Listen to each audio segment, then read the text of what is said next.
Hello, I'm Erin Archuleta, small business advocate here at Square. Communities around the world are facing unique challenges right now. For business owners, the stakes are particularly high. You may be navigating new situations or making unprecedented changes and decisions. As we get our conversation started today, I want to share that SquareUp.com has a dedicated resource hub with timely resources for sellers, offering tips and guidance. I'll share this link again at the end of our time together. We're here to help. And in the spirit of that connection, here in our Food and Beverage Town Hall, I'm grateful to our speakers who've joined us from all over the United States. Today, we have Jamie Cunningham, founder of Stay Golden in Nashville, Tennessee. Lauren Crabbe, owner and founder of Andytown Coffee in San Francisco, California. Cory McCollow, co-owner of Nido and Backyard in Oakland, California. Peter Giuliano, Chief Research Officer from the Specialty Coffee Association, and Julie Clowes, District Director at the U.S. Small Business Administration. We're going to kick it off today with Jamie. Thank you for joining us. Would you be able to tell us a little bit about Stay Golden? Yeah, absolutely. So Stay Golden is a restaurant and roastery. It's pretty much an all-day cafe here in Nashville. We opened about 18 months ago and kind of have an idea to elevate American diner classics and combine them with specialty coffee as well as really a thoughtful bar program here in Nashville. So it's been really fun. That's really great. I can't wait to visit. I know in Nashville, you've really been dealing with more than just the coronavirus. The city and its businesses have also been impacted by tornadoes that hit a few weeks back. You and the team at Stay Golden have really responded, and you've been connecting with the community, offering survival packs. And I wonder if you'll share a little bit about what that entails. Yeah, absolutely. So for us, after the tornado hit and then less than a week later with, the federal government and our local governments starting to shut things down for coronavirus, really had to figure out how we were going to continue meeting needs in our community. So we immediately just shifted our focus outward. We stopped promoting things that, we would normally be promoting, like, hey, here's our new drink or here's a new menu item. And we immediately started figuring out what we could do to make people's lives in our community better during this time. So survival packs are really that. We put together large format coffee beverages, large format food offerings. We don't usually offer dinner, but we started we put together dinner plans for families and for couples. Cocktail kits, so everything but the booze, with instruction cards that we put together and stuff like that, and just started trying to connect with our audience. So that was one way that someone could take the restaurant, into their home, or find a way to kind of bring the comforts of going out, but have it available inside. And also included in survival kits was pantry staples. So we had access to things that other people didn't have: flour, eggs, toilet paper, loaves of bread, things like that. So along with ordering, say, your dinner, you could also throw on a dozen rolls of toilet paper and some local eggs and things like that. So that was the idea behind survival packs. Yeah, really like a one-stop shop for families. Yeah, try to add some convenience as well. Yeah, that's really interesting. Thinking about the spread of COVID-19 and how it's impacted your business, how have you adapted to really the changes with health regulation or business operation regulation, and what does that look like for you all? Totally. Well, I think this is probably the same for most restaurants that are actually following the health guidelines. We're already very clean establishments. So meeting the new CDC standards, or really exceeding CDC standards, wasn't a far reach for us.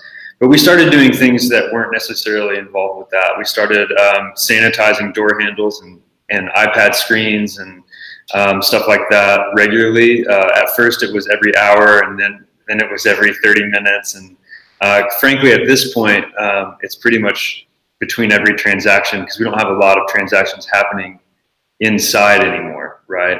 One or two a day, and the rest of them are curbside and things like that. So we just wanted to help people understand that we are really, really conscientious of how their food's prepared, how, if it's in a to-go bag, that we're wearing gloves when we present it, and just doing as much as we can to help people know that we're taking this seriously. Yeah, and it sounds like with curbside and some other things, you've sort of changed how you've operated. Totally. How are your customers and community responding?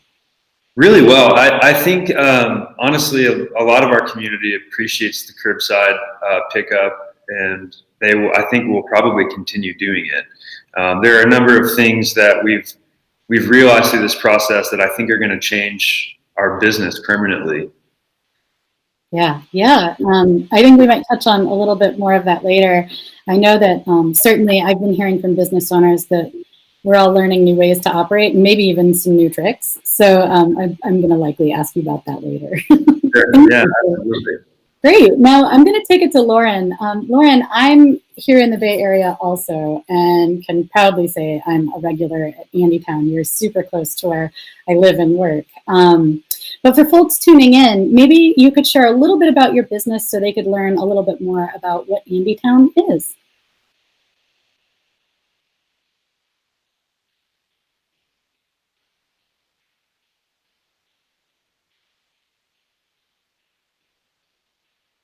Great. Lauren, I believe you might be on mute.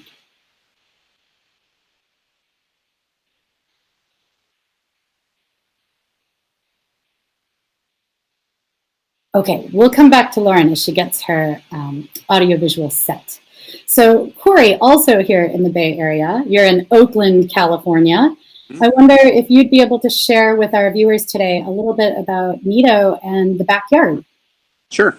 So Nieto has been open for almost 8 years. My wife and I opened it. There was a laundromat before that. It's equal parts comfort and elevated Mexican cuisine.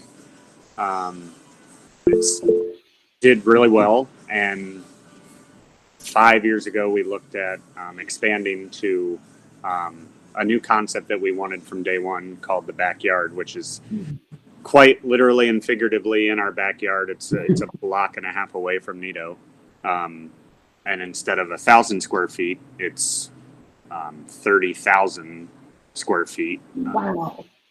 And we just got that open in October, and things were going very well, and till the new world that we live in now. So also Mexican, more of a outdoor party vibe, and so in light of everything that's gone on, we've consolidated restaurants and staffs to the backyard because it's more space for the staff, more space for customers, and we combined crowd favorites of both menus and are doing to-go, curbside delivery, etc. out of there, cocktails, etc. So we joke that I guess it was last Sunday night or 2 Sunday nights ago, we made our schedules for both restaurants, and hey, we're going to take tables out and downsize the staff, but still do full service, 3 meals a day, both places. And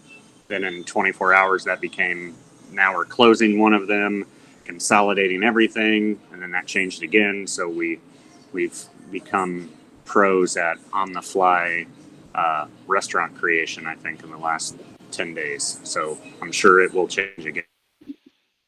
Yeah, that's really helpful context. I think that especially around the country, different people are experiencing different impacts at different times. And so even having a glimpse into that 24-hour turnaround, those little changes, those make a big impact.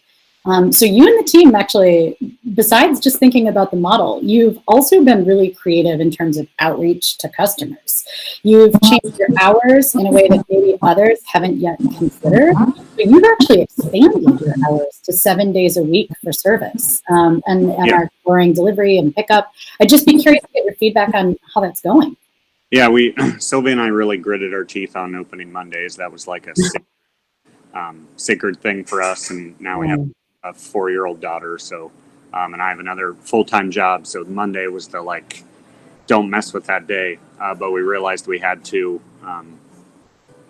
do whatever we could to keep as much staff employed as we could and as responsibly as we could, and also fill the void that is there now in the neighborhoods of not as many places open and available to provide food and drink to guests. So we jumped in, and this past Monday was our first Monday, and people came and picked up food. So we're going to keep it going. And yeah, as you mentioned, the outreach to our guests in our newsletter, our most recent newsletter that we sent out, we announced that all of our gift card sales from now until we're back to normal are going to the staff to help kind of fill that payroll void that not all of them are going to get, because we're so slimmed down in our staffing model right now. And so far we've seen a huge influx in the online gift card purchases, and then little notes that come in with them just saying, I don't even want to use this. I'm just doing it to donate to your staff, and we'll come in and pay full price when we're allowed to, et cetera. So we've been really taken aback in a positive way at how that has gone this far. Wow, that's really cool to hear. And it's neat to know that Oaklanders are like showing up in that way. That's really cool. Yep. And everyone that comes in and picks up food to go, they've all said, thank you for being open. We know it's hard, and we're going to tell others you're here. So it's comforting to know that people see that we're trying to do the right thing as best we can in these times. Yeah, that's really great. Lauren, I see you're back on. Let's head back to you. I was asking just briefly about Andytown Coffee, and if you could share a little bit with the viewers about what Andytown is.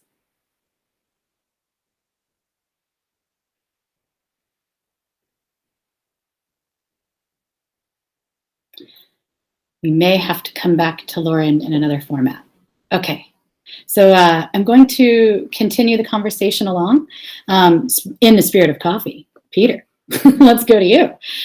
Peter, you work with the Specialty Coffee Association. I wonder if you could share a little bit about your role and the Coffee Association's work. Yeah, thanks. So the Specialty Coffee Association is a group of we're a trade association dedicated to the success of the specialty coffee industry. Our sort of motto is "Make coffee better." So that's what we're engaged in bringing together the community that all the way from producers to coffee shops and baristas and the entire chain in between that's engaged in better coffee. And so we do events and education and also research to support that work. So I head up the research activities, which includes things like scientific research, sensory research, chemistry, all that kind of stuff. But importantly to this conversation, market research. So we do research that's aimed at supporting small businesses. We've collaborated with Square in the past on that sort of thing. And then recently, this week, we've been doing some flash polling in our community to try to ascertain what the effects of the current situation are on coffee communities. And so I can share some of those things with you. We're talking here a lot about what small businesses are doing in these times, and I've heard a lot already that really resonates with what we heard in the poll, which is that the companies that are weathering this more successfully than others have done some really important things, pivoting to online sales, shifting into the takeaway or to-go model, really, really assertive communication with customers and vendors, and also think people like landlords, real strong communication that came up over and over among the people that were the most optimistic about getting through this thing, where lots of communication with everybody, the whole web. And then finally, experimenting with something that most, that's kind of unusual in specialty coffee, which is delivery. And in other words, the shop doing their own delivery, setting up delivery routes, etc.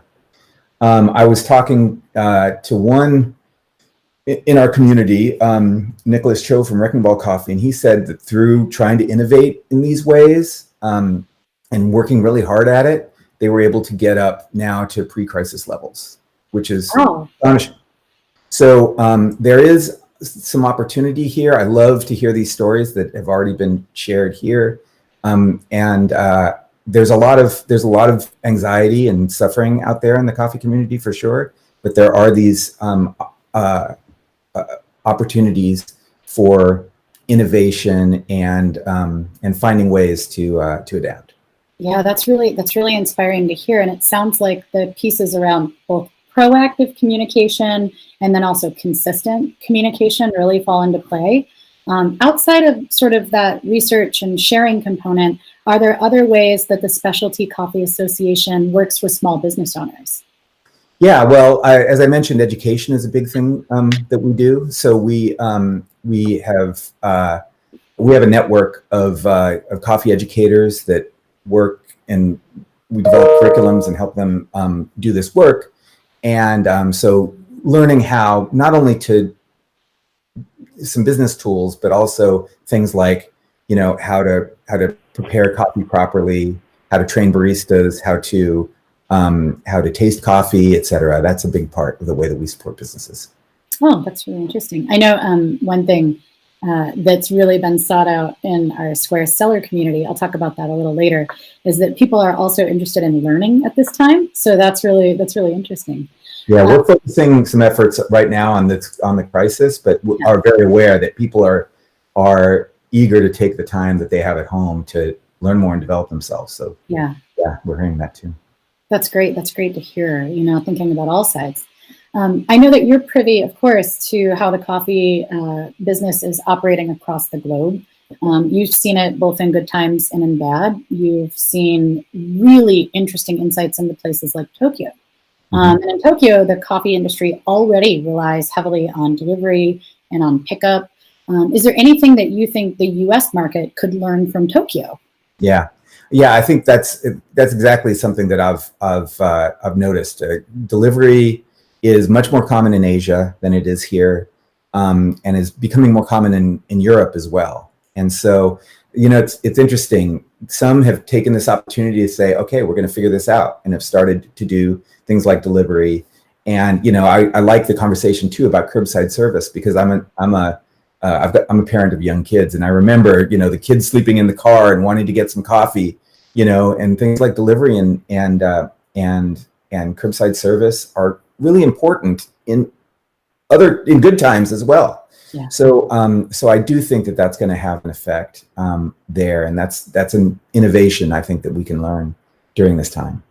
Yeah, that's really, really interesting. I know this is like a little bit predicting the future, but when you're thinking about the future of specialty coffee and the industry right now, is there anything that you think folks should be thinking about or that you think will really impact us?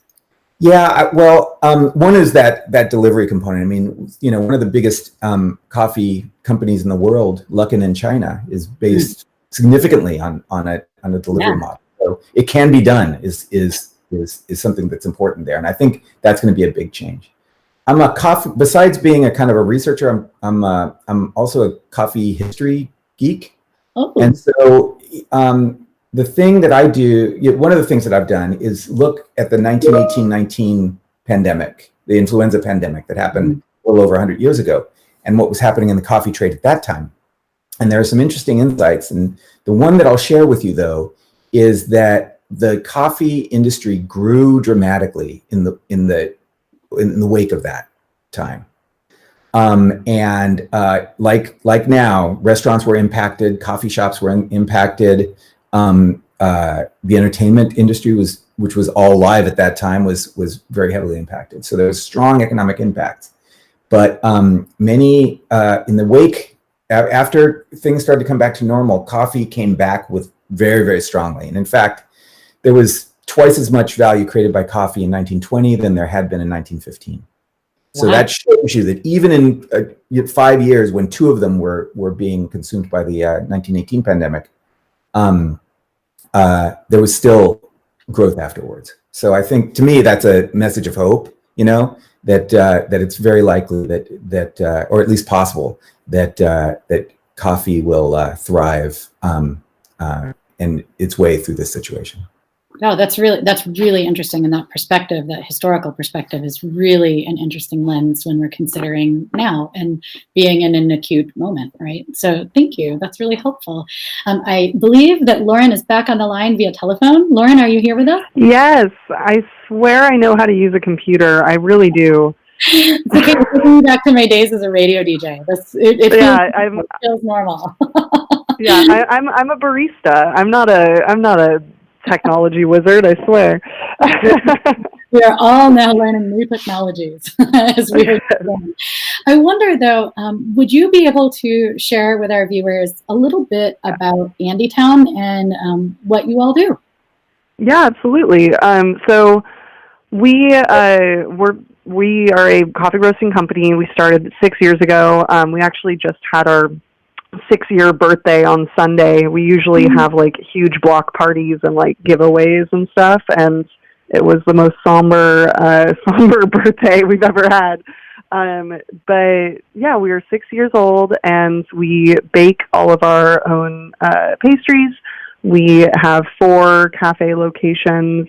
We actually have one inside of the Square office, so shout out to all of our Squares over there. And we roast and sell to wholesale. And I think when the crisis started, and the first place that we saw the hit was in our wholesale department, when all of the offices closed. And I think that a lot of coffee roasting companies felt that as well.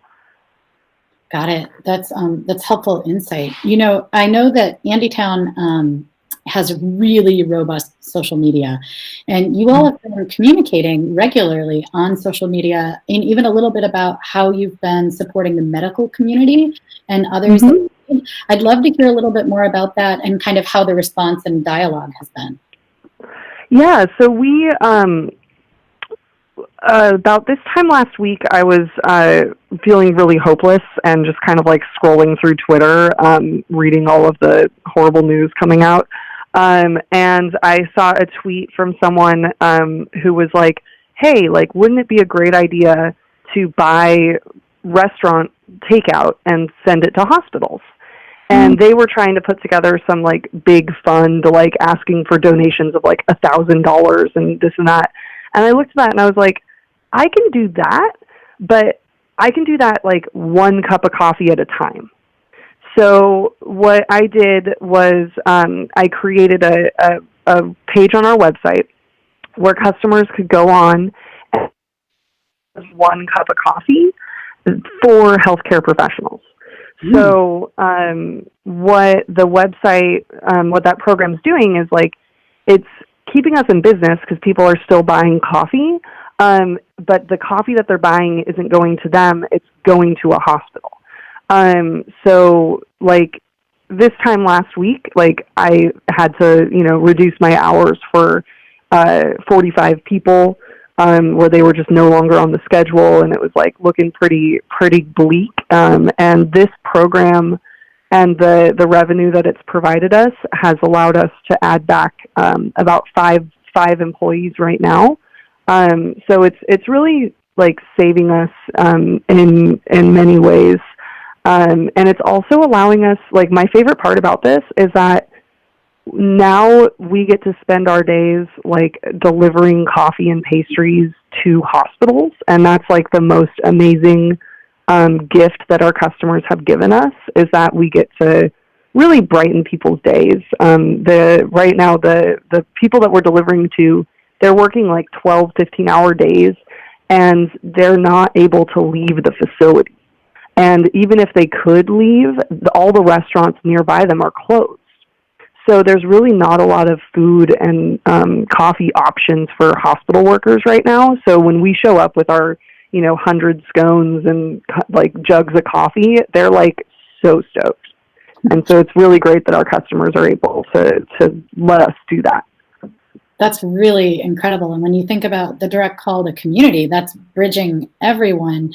So often people are saying, how can I help? And you're giving a tangible way to step up to the plate. Yeah, it's been cool. So like we started this a week ago, and since then I've gotten so far 7 different coffee shops or other restaurants who have started a similar program. Escape from New York Pizza delivered 60 pizzas to hospitals yesterday, and they credit us for their idea. Pizza is like a perfect use for this idea too. And we've seen it in Denver, Nashville, Paris, Washington D.C. Coffee shops are doing this, and they're tagging us on social media, which I think is really cool. Yeah. That's really, really, really neat. I wonder too, it sounds like some of the adjustments made to your business are because of this program. I'm curious just how you've adjusted in other ways, and then how are you communicating that out to your customers? Instagram is our main form of communication. We also use the newsletter tool on Square.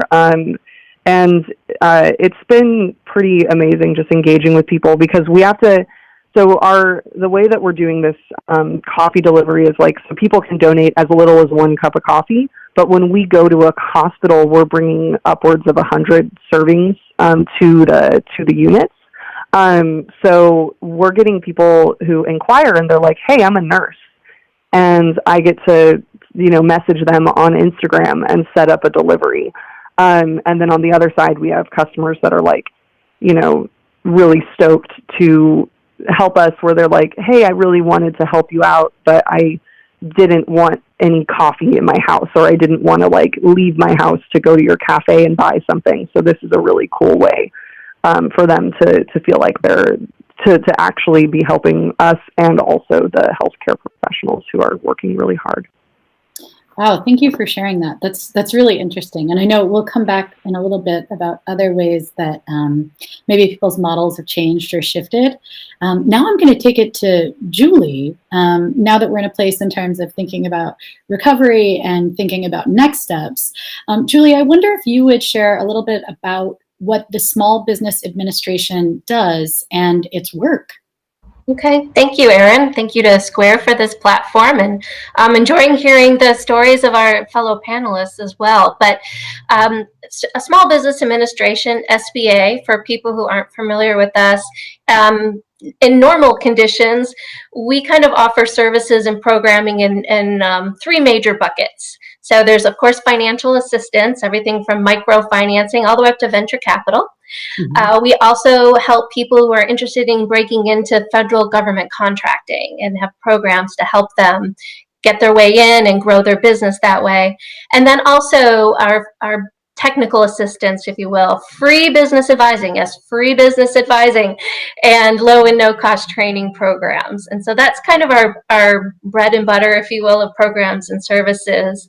And we have a 4th bucket, mm-hmm. which is one that we don't like to have to tap into, but we're glad it's there, and that's our disaster assistance, which I know is what we're here to talk today about as well. Yeah, I think timely, and people are hearing a lot in the news about the SBA, and that's part of, they're hearing this, all the political pieces that are rolling out. But tactically, I've known the SBA for a really long time, and I know that specifically the dedication to disaster recovery and relief comes in many forms.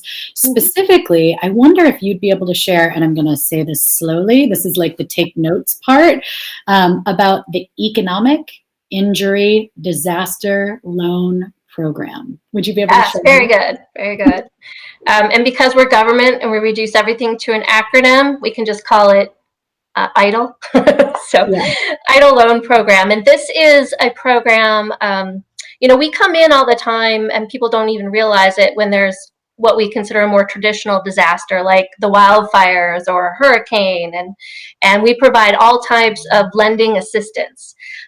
So this is a program that we've had. We've retooled it and tweaked it to fit this scenario we're in now, of a virus, a pandemic. And so it allows businesses to get low interest loans directly from SBA. And it's to help with working capital needs for any business that's been impacted somehow financially by COVID-19. So this is a great way to help you get some income, some funding, I should say, to help pay your financial obligations that you have. Like, these are your ordinary business expenses, like rent and payroll and maybe accounts payable. Any of your ordinary business expenses that, under normal conditions you could afford, but right now, because of the impact of COVID-19 and on your revenue stream, you might be struggling to pay. Or in some instances, businesses have had to close altogether. And so this could help them get through that period of time. Yeah, that's really helpful. I'm wondering, who should apply for this? So if you are a small business, you should apply. This program is it's now open across the entire country. It's a national declaration. Any small business, and our definition of small business is very generous. For example, if you're a full service restaurant, our size standard allows you to have up to $8 million, and that's an average annual sales over 3 years, and you're still considered small. So I always tell people you probably are small by our size standards, and you should apply. This program allows you to get up to $2 million at a fixed rate of 3.75%, and there are no fees attached to that. There's no points or closing costs that you would normally see in a loan. It's just the straight interest rate, and we will defer payments for, right now we're deferring about 12 months or maybe longer. So it's a way to get an infusion of working capital and that you can, work on debt service later. Oh, and the term can go up to 30 years too. So it's fairly generous in the way it's structured that way. Yeah, that's really helpful to understand all of the parameters and things that go into it. Now, how can someone apply for this loan? So that is a great thing too, because of our social distancing practices right now, we are 100% online. So the program is available online. You can apply online, and they will send you the closing documents and do everything virtually. So you don't have to make a trip out to go visit your SBA district office or anyone else. We can do it all virtually. There's also a way to download paper forms if you don't want to apply online, and you can mail those in. You can email. Even accept fax. I don't know if anybody has fax machines anymore, but we can even fax in your application. We're very flexible. Yes. Everything is short of, carrier pigeon. So yeah. And is there anything that folks would need to apply, or could they go review how they might prepare? Sure. There's you can see an overview if you go onto the web portal, and it's easy to find the web portal. You just need to remember sba.gov, G-O-V, and there's a bright yellow banner at the top that'll take you right into the disaster portal. You can download all the forms if you just want to see what they look like and what information they ask for before you do the online version. It's pretty streamlined. It's the basic application to learn a little bit more about you and your business. We're going to ask it's an IRS form 4506T, which just authorizes us to look at your tax returns for the last couple of years. And then there's also this statement of liabilities, which is your chance to demonstrate to us what your monthly expenses look like, how much you're spending and to whom and what you owe. So that gives us a good sense of what your financial need is. And then we can project out for several months to try to cover you through this period of time. I've had a lot of people ask me, well, like, how do I know how much money I need? We don't really have an end date, unfortunately, for this. It's everyone's best guess right now. The one thing I'm telling people is, we understand this is a different scenario, a lot of unknowns, and you can always come back to SBA and request more funding if 3 months from now things haven't gotten back to a state that you're getting a more regular revenue flow, or you're back to quote normal. You can come back and ask to amend the loan and to get more money, as long as you haven't hit the 2 million cap yet. Yeah. Oh, that's really helpful. And I'm going to very slowly call out. So for viewers at home who are jotting this down, it's SBA.gov. Is there anything else that folks should think about or consider? I think, sometimes people are a little leery about getting a loan, especially in a time of uncertain financial structure right now. But I would say if you have been financially impacted, please apply. This is a program that has a very low interest rate. And you can amortize the debt over 30 years, and you can defer payments for 12 months or so. And so it really behooves you to apply. And my parting line for most people is like, please don't just qualify yourself by not even applying. And it doesn't take too long, and you probably have most of the information and documents on hand already. So please spend an hour or two and fill out the application and send it in. That's really helpful. Thank you so much. So now I'm going to take us to a little bit of a roundtable discussion as we're coming toward the end. I think that one of the things that you've all touched on, each one of you has touched on businesses keeping their brands alive, both in short term and in long term. And I wonder if there's any advice that you might have for fellow business owners in terms of communicating, keeping that brand out there. How do you connect at this time? I'll open up the floor. Yeah, I'll hop in. I want to second a lot of what a lot of other people said. We, similar to you over at Andy Coffee, we released a product called COVID Rescue Packs, which is a 3-pack reheatable meal that someone else can buy for the most vulnerable populations in Nashville. So similar to the cup of coffee for the health industry, this is 3 meals prepackaged so that people can reheat them. And I bring that up, one, because I think that's a great idea, what you're doing with the healthcare field. But this is the type of thing this is one of those things that I'm realizing that we'll probably continue on doing, right? There's always vulnerable people, and at least in Nashville, but I think it's nationwide, people are always looking for ways to help. So one way that we're keeping our brand alive right now is by creating space for people who are quarantined at home to actually continue helping and serving the community. And that is something that I think that will probably evolve and continue doing into the future. This product we launched on Monday, it's been successful enough that on this coming Monday, we'll be serving 300 meals to the most vulnerable people in Nashville. Wow. And all the while, that's money coming through our door so that we can keep our staff out of the vulnerable population. And so, the way we did that was by over communicating. So we, starting last week, I've been personally writing an email to our email database as well as our socials every day. And our goal has been to stay connected and to actually provide hope in a time where there's a lot of fear.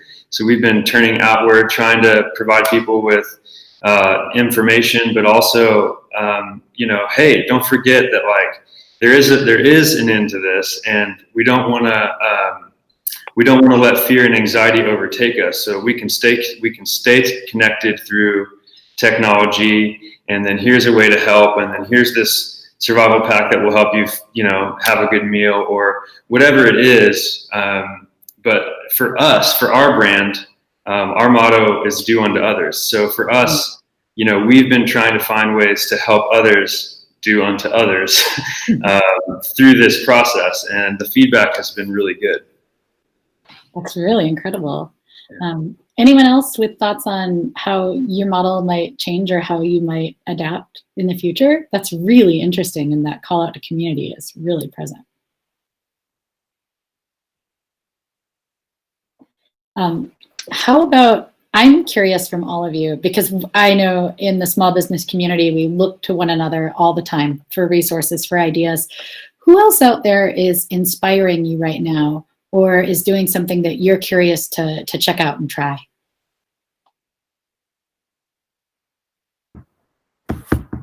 Well, I'll just say from my point as an observer, and when I worked in the trade, I'm just inspired by all of these stories of creative adaptation to the situation. This has come up a lot, you know, and it's this idea of pantry staples, you know, coffee shops being a source for those sorts of items, and being okay with changing the model here, you know. And I think those are the things that inspire me about coffee in general. I've worked in coffee a long time.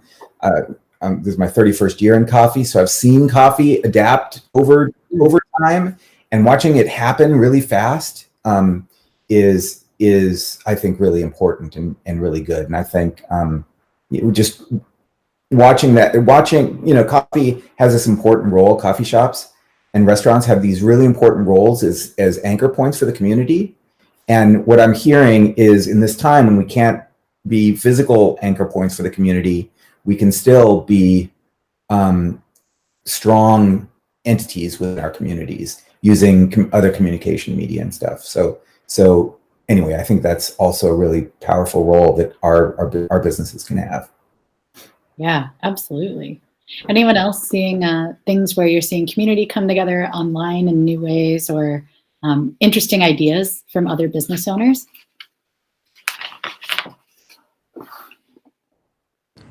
This is Cory. I'll say for Oakland, we back in 2012 started the Oakland Indie Alliance, which back then was a group of a few restaurants trying to figure out how to adapt to the quickly changing minimum wage laws without a lot of notice. And since then, that has grown. That from then went to, hey, I need a painter. Does somebody have someone they really trust? Or, hey, I have an extra line cook who wants some more shifts. And now they've expanded, and that includes a lot of small businesses in Oakland, and just what everyone is doing and collaborating with online right now. Just it's a powerful sounding board for those of us that are wanting to do more, or are maybe in doubt of some of the ideas we have, and then bouncing it off of like-minded individuals. It's a comforting now more than ever that there are other people. I mean, we all know that everyone's going through this, but those in similar lights to us to talk about all this and come up with the best ideas we can, while as much as possible not stepping on each other's toes and trying to, you know, do the same thing in multiple places.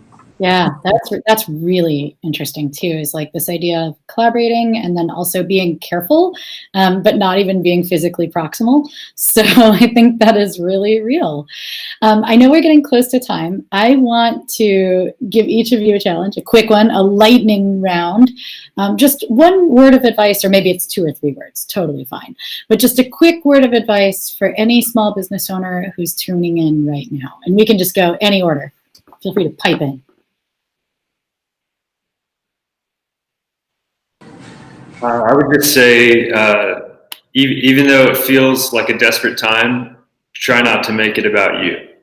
Try to make it about your community. That's what's going to matter most to them. I would say you're at the hardest point right now.